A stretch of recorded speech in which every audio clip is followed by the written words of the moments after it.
साल था 1975 और एतजाज़ अहसन पहली बार पंजाब असम्बली के लिए सियासी मैदान में उतर रहे थे। भुट्टो साहब का हुक्म था कि उन्हें बिला मुकाबला मुंतखब करवाया जाए और फिर गुजरात के सख्त गिर SSP बाकिर शाह ने ठोस दबदबे, लालच और हर हरबे से मुखालिफ उम्मीदवारों को मजबूर किया कि वो कागजात नामजदगी वापस ले लें। एक उम्मीदवार चौधरी सरवर एडवोकेट इस जबर के सामने डट के और फिर एतजाज़ अहसन को कामयाब करवाने के लिए उनके वालिद को गिरफ्तार करके थाने लाया गया।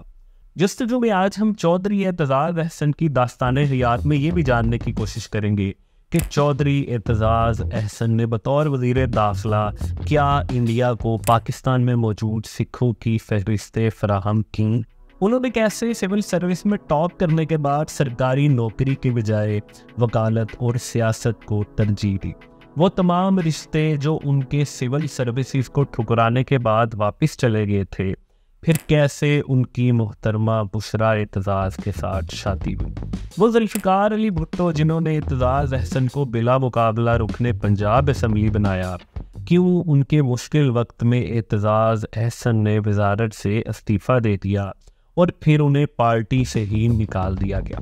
एतजाज़ अहसन की पार्टी में वापसी कैसे हुई, वो कैसे वकील थे, कैसे बेनज़ीर भुट्टो और फिर नवाज शरीफ के लिए वकालत करते रहे और सिखों की फहरिस्तें भारत को देने की असल कहानी दरअसल क्या है। तकरीबन 1/3 आबादी हज़रत ईसा का इंतज़ार कर रही है और पाकिस्तान में नून लीग और PDM काजी फैज़ ईसा का इंतज़ार कहें कि ये मेरी पार्टी में होना चाहिए था, ये गलत पार्टी है। में मरियम नवाज शरीफ के साथ जो नवाज शरीफ का नाम लगा हुआ है, क्या आपको कोई और नहीं मिला? सारा काम अपने खानदान में ही रखना है। वजीर आजम नवाज शरीफ साहब, वजीर आला शहबाज शरीफ साहब। और असल में इमरान खान को हुकूमत मिली है, इक़्तिदार नहीं मिला।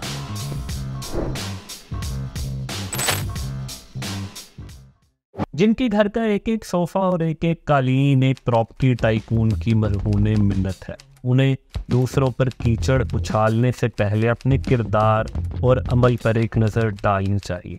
1989 में बेनामी पर बेनज़ीर भुट्टो से LPG कोटा लेने वाले आज कौम को करप्शन के खिलाफ लेक्चर देते नहीं शर्माते। भारत को सिखों की लिस्ट फराहम करने के इल्ज़ाम की वजाहत एतजाज़ अहसन आज तक नहीं कर सके। 2016 में जब पार्लिमानी फ्लोर पर चौधरी निसार और एतजाज़ अहसन में कुमसान की जंग शुरू हुई तो ये वो इल्ज़ामात थे जो चौधरी शुजात ने लगाए। वो ही क्या एतजाज़ अहसन पर गुज़िश्ता 3 दहाइयों में ये इल्ज़ामात लगाए जाते रहे हैं, तो सबसे पहले ये खोज लगाते हैं कि आखिर सिखों की खालिस्तान तहरीक में से हवा निकालने, सिखों को मरवाने का बायस बनने वाली पाकिस्तानी खुफिया एजेंसी की मुबैना फहरिस्त और एतजाज़ अहसन पर इल्ज़ामात की हकीकत आखिर क्या है। अव्वल तो आपको एक चीज़ मैं बताऊं, ऐसी कोई लिस्ट होती नहीं। और जो ये कहते हैं, इल्ज़ाम लगाते हैं कि पाकिस्तान के पास किसी दूसरे मुल्क, किसी भी हमसाय मुल्क, भारत ही क्यों ना, कि दहशत गर्दों की लिस्ट है या सिखों की जो वहाँ मज़ामत कर रहे हैं, इसका मतलब ये है कि वो पाकिस्तान के ख़िलाफ़ शहादत दे रहे हैं कि जी पाकिस्तान तखरीबकारी में मुमिद होता रहा है और दहशत गर्दी में वो खुद मुल्क के ख़िलाफ़ बयान देते हैं। ऐसा काम कोई वज़ीर दाखिला नहीं कर सकता। ये बिल्कुल लग़्व एक इल्ज़ाम था और मेरा ख्याल है खुद ही अपनी मौत आहिस्ता आहिस्ता आहिस्ता ये मर गया। रऊफ क्लासरा ने अपने कॉलम में भारतीय खुफिया एजेंसी रॉ के रिटायर्ड अफसर की किताब का हवाला देते हुए लिखा, जनरल ज़िया और राजीव गांधी के दौर में दोनों मुल्कों में प्रॉक्सी वॉर बहुत बढ़ गई। दोनों मुल्कों की सीक्रेट एजेंसियां एक दूसरे के मुल्क में कार्रवाइयां कर रही थी। जब पाकिस्तान ने भारत में बगावत को हवा दी और वहां सिख अपना मुल्क बनाने के लिए सरगर्म हुए तो इसके डांडे पाकिस्तान से जा मिले। अब ये सवाल पैदा होता था कि पाकिस्तान को कैसे जवाब दिया जाए। इसका हल उन्होंने सिंध में निकाला और भारतीय वज़ीर आज़म की इजाज़त से रॉ ने बाकायदा सिंध में ऑपरेशन शुरू कर दिए। उर्दन के एक शहजादे ने पाकिस्तान और भारत के दरमियान ताल्लुकात में बेहतरी लाने की कोशिश की। जनरल ज़िया वहाँ ब्रिगेडियर के तौर पर काम कर चुके थे, लिहाजा उर्दन का हुक्मरान ख़ानदान उनकी इज्जत करता था, जबकि उर्दनी शहजादा राजीव गांधी के साथ बरतानिया में पढ़ चुका था और दोनों गहरे दोस्त थे। चुनाचे शहजादे ने दोनों से राब्ता किया और जोर दिया कि ISI और रॉ एक दूसरे के मुल्क में कार्रवाइयाँ बंद करें। इस मुफाहमत के बाद भारतीय एजेंसी के सरबराह ने जनरल हमीद गुल को इन सिखों की फहरिस्त दी जो भारतीय पंजाब में जारी बगावत के बाद भारतीय फौज छोड़कर पाकिस्तान आए थे। गोया वो भारतीय फौज के भगोड़े थे। जनरल हमीद गुल इस पर तैयार हो गए। यकीनन उन्होंने जनरल ज़ियाउल हक से इजाज़त ली होगी। तय पाया कि पाकिस्तान सिख फौजियों को बॉर्डर के करीब एक मखसूस इलाके में ले जाकर छोड़ देगा और भारत ये जाहिर करेगा कि उन्होंने छापा मारकर उन्हें गिरफ्तार कर लिया है। बाद में इसी प्लान पर अमल किया गया। उर्दन के शहजादे और ब्रिगेडियर ज़ियाउल हक के ताल्लुकात के हवाले से यहाँ पर जो रेफरेंस आपके सामने पेश किया गया है, इस पर तफसीली वीडियो यानी ज़ियाउल हक के उर्दन में कारनामे और फ़लस्तीनियों के कत्लेआम के हवाले से हम जुस्तजू पर एक तफसीली वीडियो बना चुके हैं, जो आप इस आई बटन पर क्लिक करके देख सकते हैं। एतज़ाज़ अहसन की बात करें तो उन पर ये इल्ज़ामात तवातर से लगते रहे हैं कि जब 1989 में वो वफाकी वज़ीर दाखिला थे तो उन्होंने वज़ीर आज़म मुहतरमा बेनज़ीर भुट्टो की ईमा पर सिखों की फहरिस्तें भारत को दी थी, जिसके बाद भारतीय एजेंसी ने चुन चुन कर इन सिखों को मारा और इस तरह खालिस्तान तहरीक के गुब्बारे से हवा निकल गई। लेकिन बहुत हैरान कुन अमर है कि जनरल ज़िया के दौर में सिखों की फहरिस्त की कहानी तो भारतीय रॉ के रिटायर्ड अफसर ने अपनी किताब में लिखी, मगर इसमें एतज़ाज़ अहसन का कहीं पर जिक्र मौजूद नहीं था। उस दौर में ऑपरेशन मिडनाइट जेकाल और मेहरान बैंक स्कैंडल के मरकजी किरदार ब्रिगेडियर रिटायर्ड इम्तियाज़ बिल्ला ने भी इन इल्ज़ामात की तरदीद की थी। सीनियर सहाफ़ी रऊफ़ क्लासरा अपने कॉलम में लिखते हैं, मैंने एक दफ़ा खुद ISI की तारीख के इंतहाई ज़हीन इंटेलिजेंस अफसर मेजर आमिर से पूछा तो वो मुस्कुराकर बोले, भला ISI क्यों एतज़ाज़ या बेनज़ीर को सिखों की फहरिस्त देती कि वो जाकर राजीव गांधी को दे दे। वहाँ एक साबिक DG ISI से मैंने यही सवाल पूछ लिया। उन्होंने बड़ी तफसील से बताया कि ये मुमकिन ही ना था। खुद ISI के पास इस तरह की कोई फहरिस्त नहीं थी कि कौन सा सिख गोरिल्ला भारत के किस शहर या गांव में छुपा हुआ है। जब ISI को इल्म ही ना था तो फहरिस्त दे भी दी जाती तो भारतीय अफवाज या सिक्योरिटी इदारे कैसे इन सिखों को ढूंढ पाते। दरअसल सिखों के कुछ जत्थों ने लोगों के साथ खुद ज़्यादतियाँ शुरू कर दी थी। कुछ ऐसे वाक़यात हुए जिनके बाद खुद सिख ही उनके खिलाफ हो गए। उन्होंने सिक्योरिटी इदारों की मुखबरी की थी कि कौन सा सिख कहाँ छुपा है। एतज़ाज़ अहसन ने पाकिस्तान के चोटी के वकील होने के बावजूद बारहा अपनी सफाई पेश की, मगर कभी इन इल्ज़ामात लगाने वाले सियासतदानों को अदालत के कटहरे में खड़ा करके सबूत नहीं मांगे। दूसरी तरफ ये इल्ज़ाम लगाने वाले भी आज तक कोई सबूत पेश नहीं कर सके, तो सिखों की इस फहरिस्त का मामला मज़ीद तहकीक तलब है। मगर इस दास्तान में आगे बढ़ने से पहले और एतज़ाज़ अहसन की ज़िंदगी के मज़ीद गोशों में झांकने से पहले ये लाजिम है कि हम जानने की कोशिश करें कि आखिर एतज़ाज़ अहसन कौन है और उनका ख़ानदानी तारुफ क्या है। क़याम पाकिस्तान से कबल जब गुजरात शहर की सियासत नवाबज़ादा ख़ानदान के गिर्द घूमती थी, तो उनके बाद गुजरात में दूसरा सबसे मजबूत सियासी धड़ा जाट बरादरी के चौधरी बहावल बख्श का था। ये एतज़ाज़ अहसन के दादा थे। उनके बेटे यानी एतज़ाज़ अहसन के वालिद मोहम्मद एहसन अली पक्के मुस्लिम लीगी थे। ये लायक इंसान थे, PCS थे, मुमताज़ दौलताना के पार्लिमानी सेक्रेटरी रहे, कार्टून बनाया करते थे जिनमें मुल्क की सियासी सूरत हाल की अक्कासी होती थी। उनका एक कार्टून बहुत मशहूर हुआ जिसमें मुस्लिम लीग को एक शेर और कांग्रेस को गीदड़ की शक्ल में दिखाया गया। मुस्लिम लीग ने इस कार्टून की हज़ारों कापियाँ छपवा कर बड़े बड़े पोस्टर दीवारों पर आवेज़ा किए। एतज़ाज़ अहसन की वालिदा मुहतरमा रशीदा अहसन भी एक नज़रियाती खातून थीं। 1946 में जब चौधरी बहावल बख्श और एहसन अली गिरफ्तार हुए तो कायदे आज़म की कॉल पर मुहतरमा रशीदा अहसन ने भी खुद को गिरफ्तारी के लिए पेश कर दिया। बकौल एतज़ाज़ वो उस वक्त 1 साल के थे और अपनी वालिदा की गोद में थे और 1 साल की उम्र में ही उनकी पहली सियासी गिरफ्तारी हुई थी। मुहतरमा राशिदा की पाकिस्तान से मोहब्बत का ये आलम था कि उन्होंने कसम उठा रखी थी कि जब तक कश्मीर आज़ाद नहीं होगा उस वक्त तक वो रेशम नहीं उड़ेगी, और सारी उम्र शादियों पर भी वो सूती कपड़ा ही ज़ेब तन करती रही। एतजाज़ 27 सितंबर 1945 को मरी में पैदा हुई। उनका बचपन ज़मान पार्क में गुजरा, जहां पर एहसन अली और इकराम उल्लाह नियाज़ी के घर की एक दीवार सांझी थी। एतजाज़ की सारी उम्र इसी घर में गुजरी है।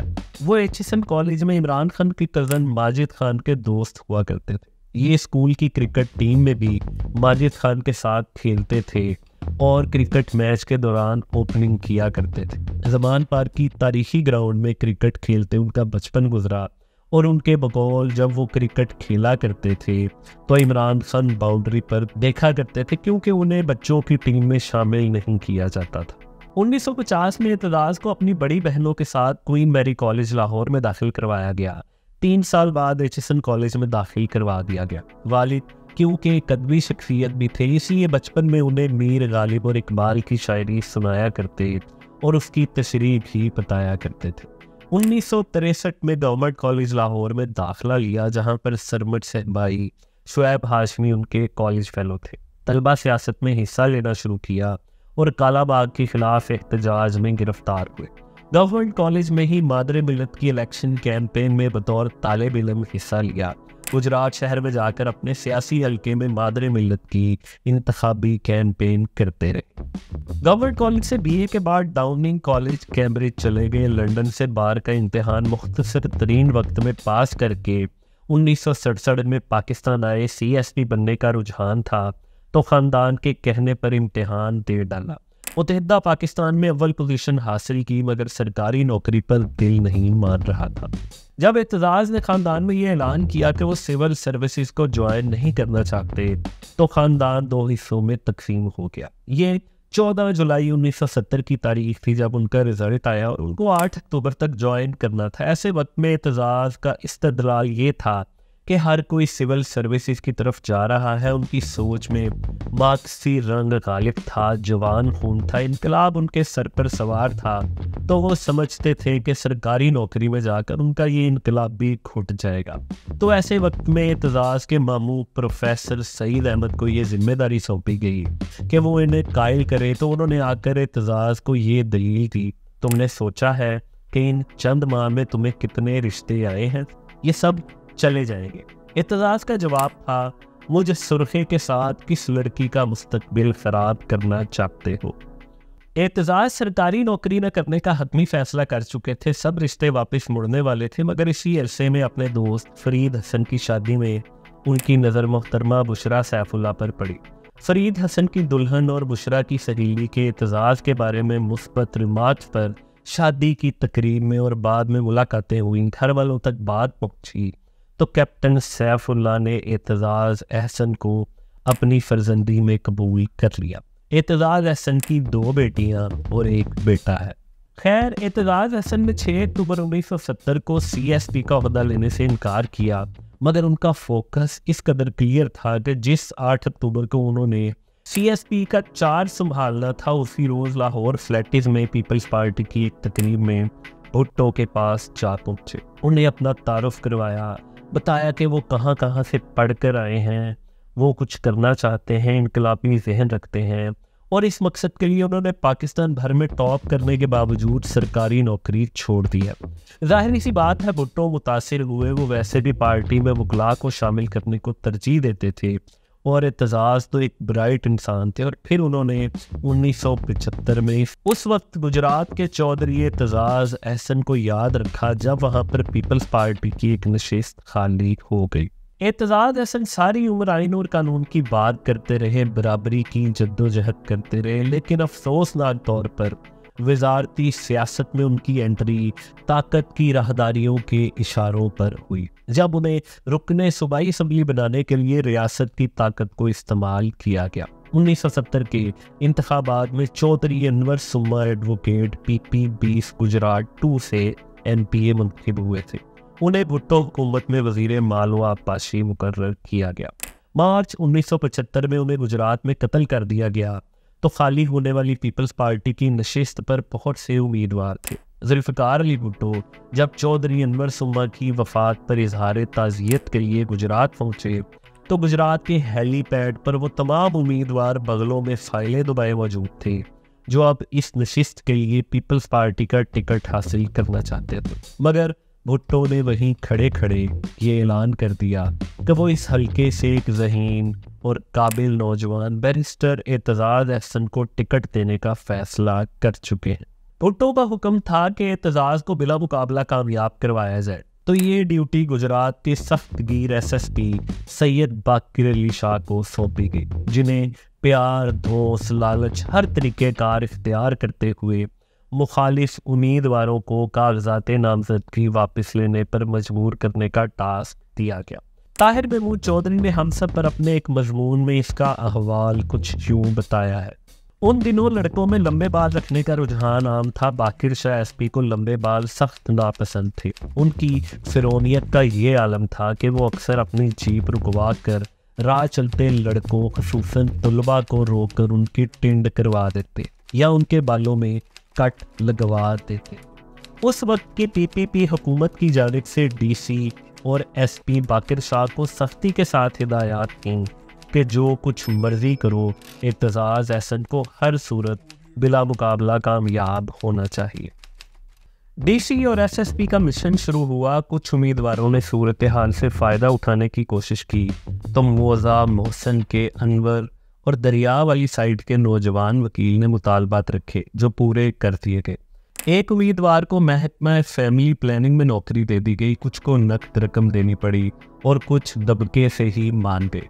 सीनियर कॉलम निगार और या मकबूल जान ने भी अपने कॉलम में इस रुदात का अहवाल कुछ यूँ लिखा है। गुजरात की एक नशिस्त पर ज़िमनी इलेक्शन आ गए। भुट्टो मुकाबला बर्दाश्त नहीं किया करता था। इस इलेक्शन से पहले गुजरात में अनवर सुम्मा के कत्ल के बाद एतजाज़ अहसन को टिकट मिला तो बेचारे डिप्टी कमिश्नर की ड्यूटी लगाई गई कि उसे बिला मुकाबला जीतना चाहिए। उस गरीब ने 24 उम्मीदवारों को ऐसा गायब किया कि कोई कागजात नामजदगी जमा करवाने ना आ सका और बैरिस्टर एतजाज़ अहसन बिला मुकाबला मुंतखब हो गए। एतजाज़ अहसन की दास्ताने हयात जारी है। दूसरी किस्त में हम इस कहानी को भी पूरा करेंगे जब चौधरी सरवर को तलाश करके ज़बरदस्ती उनसे कागजात नामजदगी वापस करवाए गए। जुल्फ़िकार अली भुट्टो पर बुरा वक्त आया तो सिर्फ 2 साल बाद एतजाज़ अहसन ने कैसे वजारत से इस्तीफ़ा देकर उनके एहसानात का बदला चुकाया। वो वक्त जब एतजाज़ अहसन को पार्टी से निकाल दिया गया और मुर्शद भुट्टो ने पार्टी में शमूलियत के सवाल पर कहा, भुट्टो मरहूम से माफ़ी मांगो। LPG के कोटे, कत्ल की सजा याफ्ता मुजरिमों को जज बनाने के इल्ज़ामात में कितनी सदाकत है। आसिफ अली जरदारी का केस लड़ने के लिए पैसे मांगने पर बेनज़ीर भुट्टो क्यों उनसे नाराज़ हो गई और क्या यही नाराज़गी उन्हें शरीफ ख़ानदान के करीब ले आई। और सबसे बढ़कर मोहतरमा कुलसूम नवाज की वफ़ात पर उन्हें किन बयानात पर माजरत मांगना पड़ी। अगर आपको जुस्तजू की ये वीडियो पसंद आई है और आप दूसरी वीडियोस देखना चाहते हैं तो आप इस लिंक पर क्लिक कर सकते हैं।